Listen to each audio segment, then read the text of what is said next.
And last one হচ্ছে PP কোষ বা যেটাকে আমরা প্যানক্রিয়াটিক পলিপেপটাইড বলি। প্যানক্রিয়াটিক পলিপেপটাইডের কাজ হচ্ছে এই যে এই তিনটা কোষ, I mean alpha beta gamma, এই কোষগুলোর ভারসাম্য বজায় রাখা। যে ঠিক আছে তাহলে তুমি গ্লুকোজটা একটু বেশি ক্ষরণ করো, বা দেখো যে ইনসুলিনকে বলছে ঠিক আছে তুমি তাহলে কম ক্ষরণ করো। তোমাদের তাহলে প্রশ্ন এখান থেকে এমসিকিউ এভাবে আসবে যে বিটা কোষ থেকে কোন হরমোন ক্ষরণ হয়? বিটা কোষ থেকে ইনসুলিন হরমোন ক্ষরণ হয়।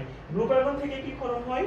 গ্লুকাগন থেকে ক্ষরণ হবে হচ্ছে তোমার এই ইনসুলিনের পরিমাণটা, আই মিন গ্লুকোজের পরিমাণটা বৃদ্ধি করা, ইনক্রিজ করা কাজ হবে। তারপর যে সোমাস্টাইনের কাজ কি হবে? যে এদের ভারসাম্যটা রক্ষা করা। এন্ড লাস্ট ওয়ান পিপি কোষ বা প্যানক্রিয়াটিক পলিপেপটাইডের কাজ কি? এটা ওই যে বাকি যেই তিনটা, আই মিন আলফা গামা আর বিটা, এদেরকে কি করা?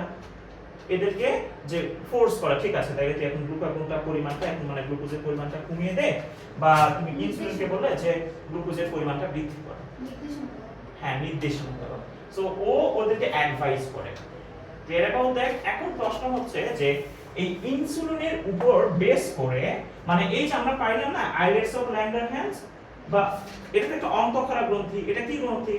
অন্তঃক্ষরা। তাহলে আমরা পড়ছিলাম না কিছু কিছু হরমোন থেকে ক্ষরণ হয়, অন্তঃক্ষরা গ্রন্থি থেকে ক্ষরণ হবে।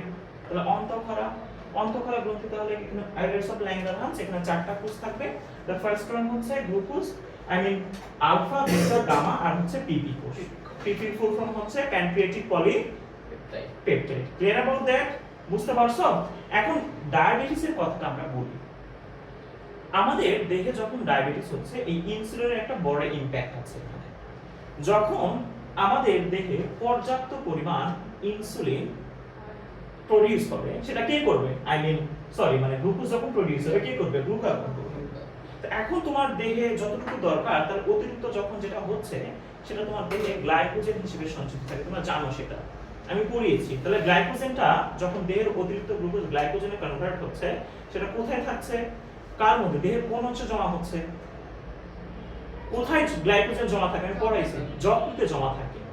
এই গ্লাইকোজেনটা এক সময় তোমার হচ্ছে যখন অতিরিক্ত হয়ে যায়, তখন ওইটা কি করে? ওটা ওই ওখান থেকে নিঃসরণ হয়, রক্তে পরিবাহিত হয়, তখন তোমার চিনির লেভেলটা বেড়ে যায়। তখন আমরা বলি যে রোগটার কি হয়েছে।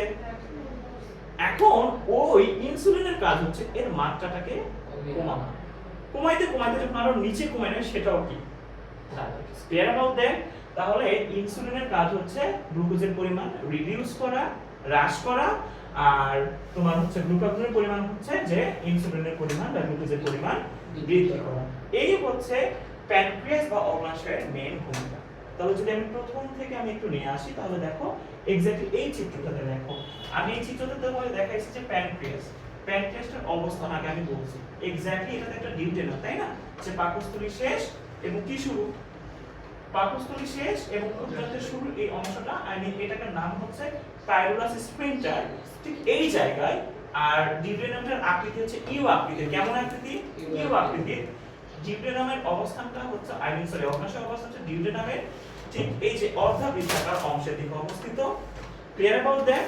এটার যে কোনো আমরা এই পাশে নিয়ে আসলাম, দেখলাম যে এর মধ্যে কিছু লিউবিল বা অ্যাসিনাস থাকে, এবং তার নিচে এই যে মাঝখানে কয়েকটা নালী মিলে একটা নালী গঠন হচ্ছে, যেটাকে আমরা উইসামস নালী বলি। এটাকে ইংরেজিতে আমরা বলি ডাক্ট অফ উইসাম। এবং এই নালীর নিচে কিছু এই যে লোবিলের মাঝখানে কিছু কোষ থাকে, যেটাকে আমরা বলি আইলেটস অফ ল্যাঙ্গারহ্যান্স। তো আইলেটস অফ ল্যাঙ্গারহ্যান্সে প্রায় 4 ধরনের কোষ থাকে। একটা হচ্ছে আলফা বিটা গামা, আর একটা হচ্ছে পিপি কোষ। পিপি কোষকে আমরা প্যানক্রিয়াটিক পলিপেপটাইড বলতে পারি। And the clear about that, in that case, alpha পরিমাণ হচ্ছে increase our glucose in blood. Clear about that? And on the other hand, beta কোষের কাজ হচ্ছে যে তোমার বিটা কোষ থেকে ইনসুলিন ক্ষরণ হয়, ইনসুলিনের কাজ হচ্ছে যে গ্লুকোজের পরিমাণ কমানো।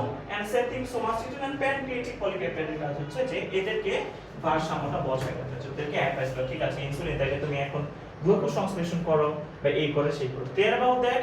অগ্নাশয়ের এই ভূমিকাটাই ছিল।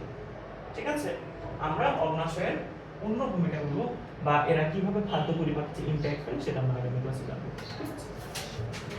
এই রিসান, ওই ভিডিও কেটে দিয়ে দাও। ছোট্ট একটা